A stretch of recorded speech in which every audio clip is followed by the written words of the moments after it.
All right, let's talk a little bit more about planning. I like to think of the year, and I think Dean actually did a nice job of prefacing a little bit of this as far as planning. He had talked about that, when you have a goal, you then have to kind of, he called it, walk it backwards. Kind of walk it backwards and reduce it down, which we'll talk about. But I want to talk about annual planning. It's something that, I think this meeting, in a sense, is something that most people don't do, right? Which is, bless you, a day or two away from the office where you actually think and don't have to do consults and don't do, because we work hard every day, and this is hard work too, but it's a different kind of hard work where hopefully our minds expand just a little tiny bit.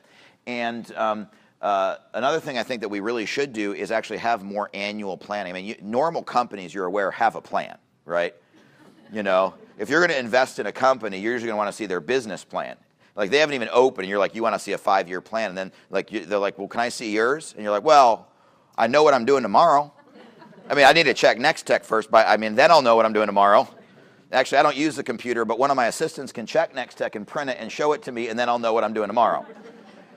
So it's an amazing thing, and luckily, again, we're in a business where there's margins, so you can make some bucks, even despite that. So we do need to embrace planning, and I think in some ways this kind of topic can make practices more than some of the other stuff we teach, but it just depends on whether you can actually execute. So first of all, I do believe it's a funnel concept. I do like to start off annually with kind of an annual and then a 3-year and a 5-year goal. 5-year goals are essentially useless, but I think they're fun to think about. Meaning, who the hell knows what anyone's doing? We could all drop dead tomorrow, live till 100. No one knows what's happened in 5 years. But it's nice to at least have some idea and kind of a little bit of a mission. So does anyone know where they kind of see themselves in 5 years? Retired. What else? But that's an important thing to know about for your own planning, because you better have some money when you do. What else? Anybody know what they're doing in 5 years? Cool, so this is going to be an important talk for you. What I think is to me, a 5-year plan is really more of a goal. And then you can kind of work towards that goal. Even though it might change, you're not going to hold yourself accountable. But if you say, look, in 5 years, I want to have, for example, an extra $100,000 saved. Let's say that's something that you wanted from a monetary goal. That's not your only goal. And maybe you say, well, I'm hoping for a second child because I have one, and my husband and I are trying for a second child. And 3, I'd like to get promoted from this role in my office to this role. And if I did those 3 things, that'd be a fun 5-year plan for me. And your goals might be much loftier, much smaller. It doesn't really matter. It's about what you're excited about. It doesn't matter what anyone else is. Who cares? That could change in another year or 6 months, but at least you can kind of work backwards from there and funnel it down to something today. So you say, well, look, if I want to save $100,000 over 5 years, that's something like $20,000 a year, assuming I don't invest it. Or I could save much more the next year. Well, can I save $20,000? Well, no, not right now. Well, how am I going to do it? Well, I either have to cut expenses or sell more or do something better to get that extra money. I also buy too many Starbucks, so there's like $800 a year, whatever it is. You kind of find those things that motivate you.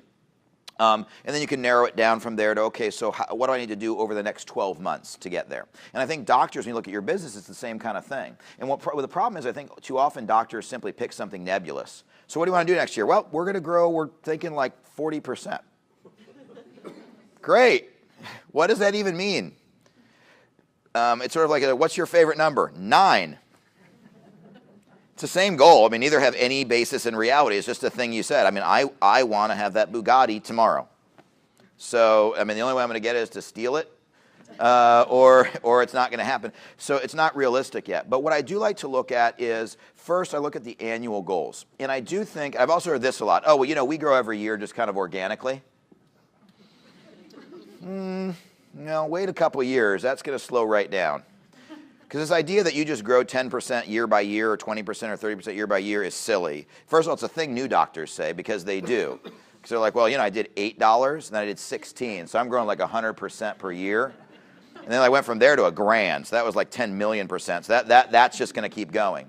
Well, don't get me wrong. I'm all for growing every year, and it's possible. But remember, if you're a $1 million office and you grow by 10%, you grew by $100,000. If you're a $100,000 office, you grow by 10%, you only grew by 1 procedure. So each year it gets harder and harder because it's compound. The same way investing dollars compounds, or if you put $1 in the bank now, it's worth a lot more when you retire. It's worth $100 when you retire. The same thing is very much true of your practice. When you have a $5 million practice, you're like, oh, we're just going to go ahead and grow 10%. It's organic. We always grow 10%. It's a nice thought, but that doesn't automatically happen. anything can cause that not to happen. You have to get to 5.5 million. That's an extra $500,000 in surgery and services. Well, you're not going to sell that much Obagi, most likely, or OZ skin, because that's now the new Obagi, right? Or Oz, Zeo, whatever. I don't know. It's a skincare line, and it takes you over a rainbow. It's great. So the question is, well, how? So once you have kind of a goal, what I believe in selecting is something that's a must, a should, and a could-do goal. A must-do goal, because what happens if you pick a could-do goal is like, hey, we could. I could have that Bugatti tomorrow. We could buy a mansion across the street today. We could. I mean, we could. No one's saying we can't. We could.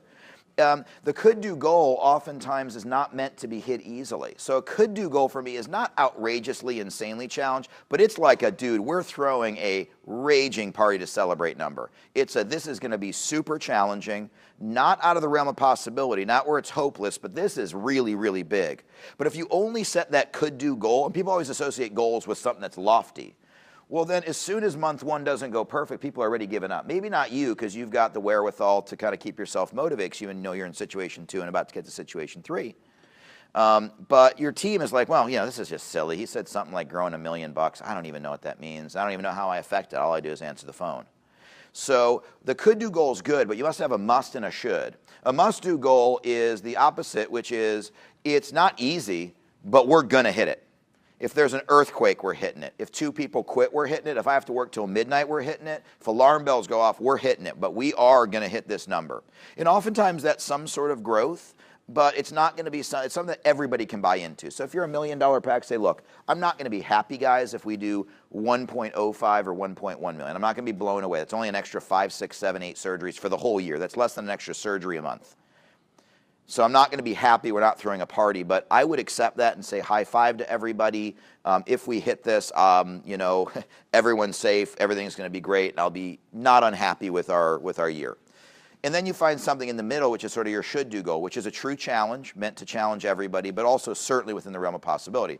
So I think too often people put their goals way too far apart. They're like, well, I did $1 million last year, so we're going to think about my goals are $1 million, 1, 2 million, and 8 million. Must, should, could. I'm like, well, 7 million growth, dude. I don't know. They should be somewhat close together, somewhat.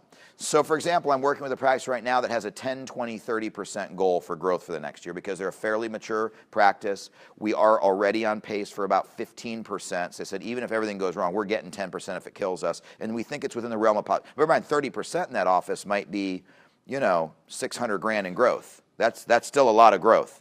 And 20% is 400 grand, and 10% is 200 grand. Those are still very big numbers to hit, but they're all within shooting distance. So must, should, and could. And then what I do is I start reducing it to the ridiculous to confirm whether that's possible or real.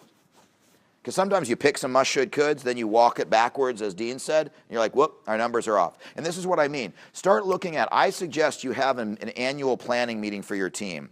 And I think it should be in around early November, and this is why. One, it's hard to do over Thanksgiving. December is traditionally a very, very busy month, and it's hard to really be thinking. The doctors are in surgery and you're done. So that first week in November or so, last week of October, usually is a time where it's not too insane in your practice, typically. And that also gives you a month or two to execute, to actually put some of your planning into action and prepare. Because if you plan it December 15th, everybody goes on vacation, nothing's really there for the first year. And I'm talking around the room, I'm going to have giant printouts, like a number, January, February, March, April, May, June, July, August, up on the wall, and underneath it a whole page with the number, 120,000, 80,000, 200,000, 120,000, for what we did each month there. And then in my planning meeting, one of the topics I'm going to have is we're going to run around the room and look at the months and say, well, why did we do this month? Why was that so good and why was that so bad? You might say, oh, we're going to rock, you know, we do tons of rhinoplasty, so we're going to rock August before the kids go back to school. And then you start looking at it and you see August last year was terrible. You say, why was it so terrible last year? And then you see the doctor took a 3-week vacation in August. Well, then you have to ask that question and say, well, doc, do you know if you're taking that vacation? We may not know exactly, but we can plan. And you say, yeah, actually, I think I am. Okay, well, we can't plan on a huge growth month for August if he's going to go on vacation again for 3 weeks. We can plan for growth for that 1 week, though, that he's there, but that's not going to be what makes or breaks our year.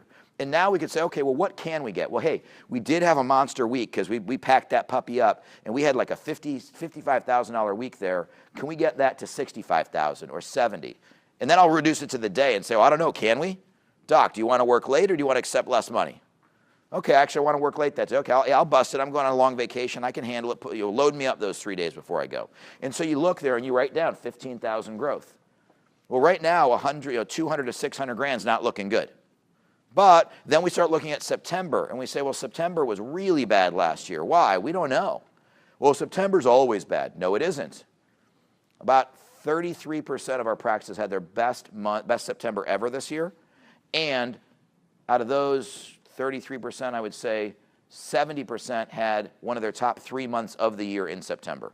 The idea that September is bad is fundamentally false. No, I don't think it's traditionally as good as like a March or an April if you're a breast dog doctor. And no, I don't think it's traditionally as good as December if you're a rhino doctor. But it doesn't mean that it's going to be bad just because. Why don't you plan it out and think ahead and put in a price increase on October 1st?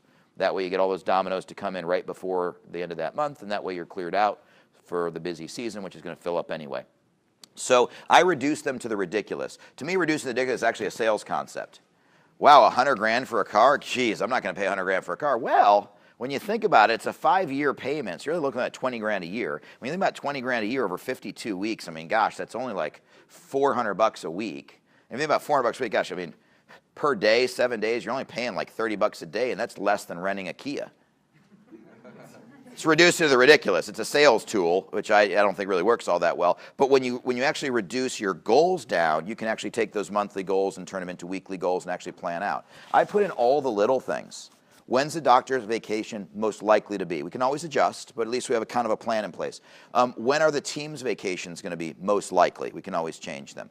What are the CYA days, the CYB days, cover your butt days? I think the day after Labor Day is a cover your butt day because it's easy to fill the Friday and Thursday before Labor Day because everybody likes a long weekend to recover.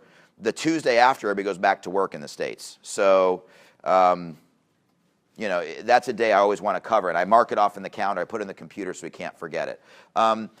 The last dates I'm going to try to fill are like the Friday before Christmas because everybody has that week off. So I'm not going to worry about filling it. In fact, I almost want to protect it and not fill it. A, only full price cases. B, I'm going to have a price increase before it. And C, anyone who's retired and doesn't work is not getting that date. They're going to get early December. They're going to get a better date because I've got to keep that open for my wealthy worker who's got that week off and needs that date because it's going to fill anyway. So simple planning. And all of a sudden you look at your year and you look at each month and say, wow, we could actually grow 100 grand this month. We could. He's not going to be on vacation this year. Just like that, that's 60 of it. And then all we have to do is get these other days to go up by a half a surgery or a couple services. We'll do an email blast. We could do this, we could do this. And you start planning it, it actually starts to come to fruition. And you have your whole team there. And what happens when the whole team's watching it, the whole team sees it. And they say, this is actually possible. And they buy into whatever it is. Whatever they buy into, there's your should. And then you can kind of work around that for the must and the could. You got team buy-in, something challenging but realistic, and then you can even set maybe a little fun contest month by month for hitting different goals and things that people are going to be bought into. I do think you're going to have to revisit it. We don't know where we're going to be in a year, let alone in a month. So I do think every quarter or so with your practice manager, look at how you're pacing. If you notice you're way, way behind goals, you may have to press the reset button, as Dean said, and pick something that's a little bit more realistic. Sometimes people are like, oh, I can't 30%, so it's over. Okay, can we still get 10 or 15 or 20%? And you might actually make money, doctors, by allowing them to aim for something a little smaller if you think it's beyond the control of the team. It wasn't due to laziness, it's due to, like I said, an earthquake hits California. You might say, you know what, no one's fault. Let's still aim and stay motivated for the best we can do. Look at the prior year month by month. And then look at what I call your make a living versus make a killing months. Make a living months are not the months where you're not going to do well. Make a living months are often the months you did do well. If you crushed it last December, and I'm talking crushed it, you blew it out of the park, best month you've ever had, that month the next year is usually my make a living month. Because you did so well, if we could just get back there again, because you were probably full, and if you're completely full, we can raise prices a little bit, maybe get you to open up another day and a half, but I mean, there's only so much room there. Your make a killing months are the ones you are terrible at. Because if you plan better and you make a good executed effort, you could actually pop that month up sometimes by 6 figures, big numbers. So look at what your make a living versus make a killing months are. So we're looking for that upside.